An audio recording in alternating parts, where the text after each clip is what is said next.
நீங்க வண்டியை wash பண்ணுவீங்கல்ல, water wash விடுவீங்க. வாட்டர் வாஷ் முடியட்டும், நீங்க வண்டி எடுத்து போய் ஷெட்ல விட்டு வாட்டர் வாஷ் எல்லாம் பண்ணி முடிச்சிட்டு இந்த கல்லுப்பு தண்ணியை கலந்து அந்த வண்டியை கழுவுங்க.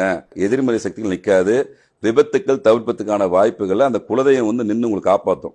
அந்த குலதெய்வம் அங்க வரணும் அப்படின்னா, என்ட்ரி ஆகணும் அப்படின்னா, இந்த கல்லுப்பு போட்டு இந்த விஷயத்தை செஞ்சீங்கன்னா குலதெய்வம் என்ட்ரி ஆகி உங்களை காப்பாற்றும். முதல் விஷயம்.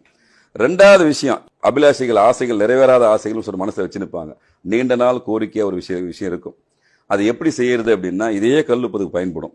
அது உங்களுக்கு நீங்க இருக்கிற வீடு சின்ன வீடா இருக்கட்டும், பெரிய வீடா இருக்கட்டும், எதுனா இருக்கட்டும், நீங்க நிறைய வீட்டை போட்டு கழுவி மெல்ல மொழிவு செய்வீங்களா? இப்போ காலத்துல முடியாது.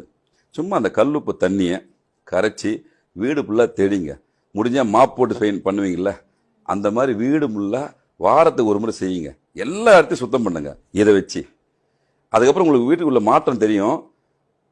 உணர்ந்தவங்களுக்கு மட்டும் தான் தெரியும். இப்ப நான் சொல்லும்போது தெரியாது.